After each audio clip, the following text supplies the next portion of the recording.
So we know each other, right? Josh Gilbert, partner here at Milestone C.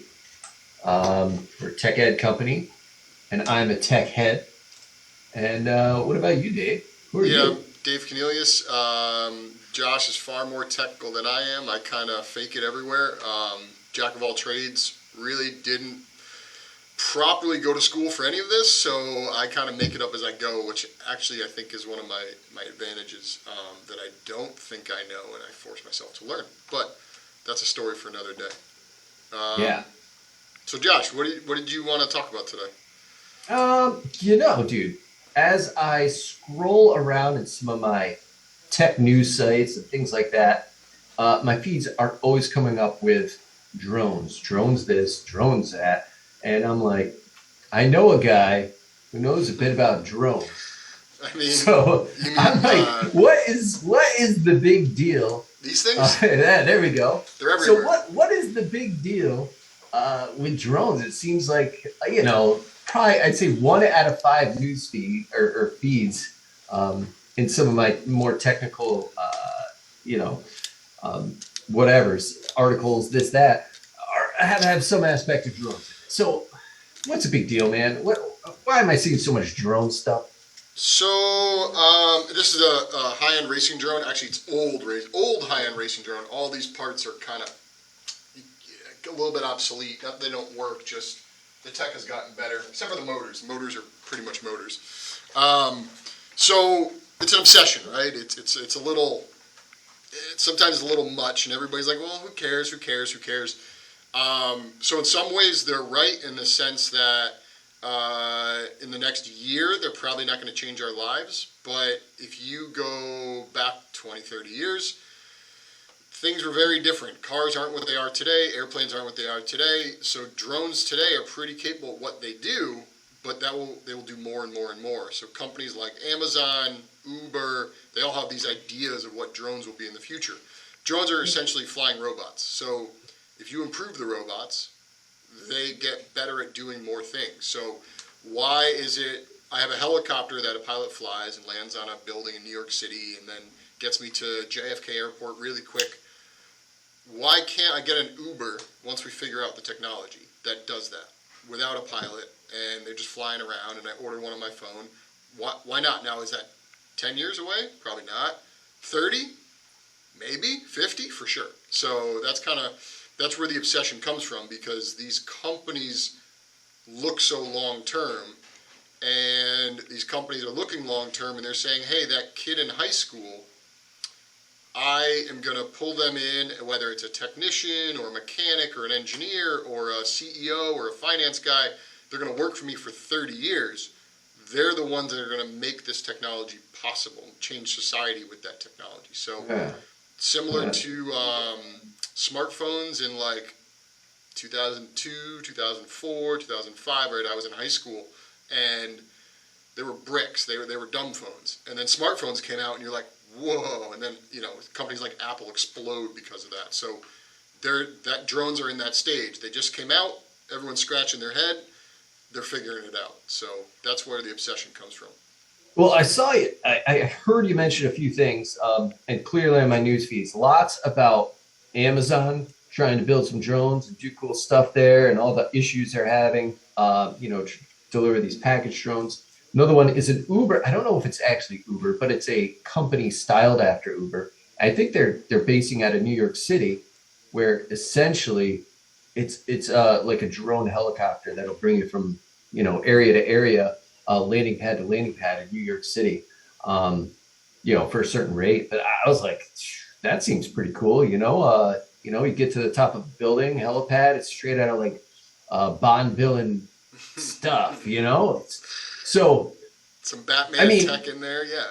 yeah. So you said like 30 years from now, I think. It feels like it's coming sooner, but I know there's a lot of problems. Obviously from Amazon's perspective, they can't get it going. They said this would already be happening. So what's the big issues here? Why can't we get it sooner? Why can't I have a drone Uber app, Dave? Yeah, so it's with any new tech, it's hard to find a good source, because the guys that are in it want money to do what they need to do, so they hype it. Oh, it's coming in 3 years. Yeah, it's really like 10. So it's hard. So you have to kind of always put that filter on. So the parts that are tough are automation technology. So can that pilotless, people carrying drone see those power lines? Can it adjust when there's birds in the sky? Can it see the other dumb aircraft like a Cessna flying around? So having that drone see and react is tough. We're very good at predictable scenarios. It's all those unpredictable ones that are tough. So that's one of the weaknesses which folks like, strangely, electric cars, or I'm sorry, not electric, automated cars are working on that, which will become the software that does drones. So take them from 2D software to 3D software, right? Your 2D on a road, bring it into 3D. So if we can solve automated cars that drive themselves, you're actually solving the problem of automated aircraft at the same time. So we're getting there. Now, the other problem is you're not using airports. Airports are very controlled. We know what's going on. Everybody's in sync. There's a guy running it, the air traffic control guy. That's easy. Go in the real world, the uncontrolled world, that's really hard. So if you want these drones to land in your lawn or drop off packages, a lot can go wrong there. And what do you do? How do you control that? So that's the software side of things. Hardware side of things, the problem comes, there's a few technical problems. One is just carrying a lot of weight is tough for aircraft. So you need these aircraft to be big and strong means heavy. Heavy means batteries or gas powered. And all that comes down to our battery tech isn't that great. So now you're looking back at jet fuel. Now you got to go have them refuel in some kind of way. It's an ugly mess. So those flight hours per aircraft really come down to power consumption and weight carry. So a toy drone that weighs half a pound can fly for 3 or 4 minutes on a tiny little battery. My heavy racing drone I was just showing, you get maybe 4 or 5 minutes with a honking big brick battery. Now your DJIs are super light with a big battery and they can fly for 20 minutes. Okay, so upscale that DJI and carry a person. Oof, that's tough, right? A jet engine powered drone can do it, but an electric powered one struggles with today's battery tech. So I would put that, the technology down. And then there's a third one that everyone doesn't think about. So software problems, hardware problems, and there's more hardware problems. That's the big one, is battery tech. The other one is economics. Batteries aren't cheap. They wear out. You build this brand new airframe, this brand new vertical takeoff electric vehicle, right? That's new. The first one's going to cost like $500 million to develop. What's the use case? So if it's not awesome, it's not figured out, you're only going to have a couple rich guys buy it, right? Or a couple companies use it. And the use case is JFK to a skyscraper. Me and my lawn, unless it's really, I can really order it from my phone, I'm not gonna pay, $1,000 for it, for a 5-minute ride. It just doesn't make sense. So you have to wait, you have to get it good enough for the economics to make sense, combined with production costs, fuel costs, use costs, wear and tear, and then make it really easy for people to use. Like, that's tough to do, right? We still have people driving cars. You're going to have an automated aircraft that flies around anywhere it wants to go, and that the dollars make sense. That's tough. So I think the hardest problem is actually the economics. We'll figure out the software. We'll figure out the hardware. Can you figure out those economics outside of LA, New York City, San Francisco? Can you get it really in the general use, which drives up the number of aircraft, drives up the use of that aircraft, and then that drives down the costs. So there's a reason companies like Boeing don't go, we're going to make a brand new aircraft. They have 737s, 747s, right, 780, and they pull technology from these other aircraft, put them in multiple platforms to share those costs, which make the aircraft kind of affordable. They're still, $300 million, whatever a Boeing aircraft is. But if you can get a lot of use out of them, you can do it. So they got to figure out the economics too. Yeah, that kind of makes sense. And like you said, like Ford, right, invented, the whole, what do they call it there? Production line, Yeah. right? So unless there's a reason to make a whole lot of these things and they have a general use, it's hard to make those economies of scale make sense, huh? Um, all right, that's interesting. So you said a couple things there, safety aspects. One thing I'm always thinking about is like certification, FAA. I work in that world. It can be just a disaster trying to get things, approved, and even with knowing airplanes and having a process, we still have problems even with regular airplanes, let alone new development. Right? You have that. What was it? The 737 Max issues. Whoops. That was Yeah, like 10. I read into that. That was like 10 different just failures of the system. yeah. It's crazy. Yeah. So I could imagine just public apprehension. Like, holy cow, dude! You got this new thing. I don't know if I Well, want to be up in the air and well, so let's actually walk through how that would happen. So it's not going to be like, hey, tomorrow they invent it and we jump in. It's going to be, okay, we make helicopters so good, and I shouldn't say helicopters, drones so good and bigger, they take over the helicopter world. Okay, great. You still have a pilot, you still have a guy with controls, you have a computer helping him, but he's still flying, right? And you probably have two guys, because we're not even at one person in the cockpit with fixed wing aircraft, which that technology is pretty mature. So okay, you take over what helicopters do. Then you get enough range to take over what planes do. Now you have companies like Boeing, Sikorsky, Bell, all the European companies, all doing the same, all combining helicopters and planes and making them more like drones. If that is the right way to do it. so yeah, that was my next question, man. We already have helicopters out there, right? And they work pretty well. And I know Sikorsky is building a autonomous helicopter. Yeah. So what? Why drones? What's the point? So We already got something. so drones. Make a rounder wheel? Is that what you're trying to do? Yeah. I always go to sci-fi whenever I have these conversations. So think of Avatar, right? The helicopter looking thing that had its blades. Yeah, it had like a this. ducted fan thing. Yeah, Yeah, so articulated I ducted fan. imagine we're going to end up at something like that, where it's this cross between a helicopter and a plane, or the V-22 is another example. It's the big aircraft that goes like this, acts like an airplane, acts like a helicopter. So I imagine you're going to blend all this stuff together, which we're already doing. Right, the new Sikorsky X2 is an example. The bi-directional blades up top, no more tail rotor, has a pusher prop. That's a drone, just the rotors are like this instead of four of them on the side. So Yeah. so there's pros and cons of all of it. If you go with like a six hexacopter, you can have a motor die and it doesn't fall out of the air. A quadcopter or a helicopter, something breaks, you fall out of the air, right? So there's a safety factor you can get with some of this drone tech, but at the end of the day, once you get these big companies, and they're already doing it in R&D because they know it's going to happen, you get these hybrids of fixed wing, helicopter, drone all put together. You get the tech figured out. You still have pilots. Then you get rid of the pilots, or you get rid of one of the pilots. Then you get rid of the other pilot.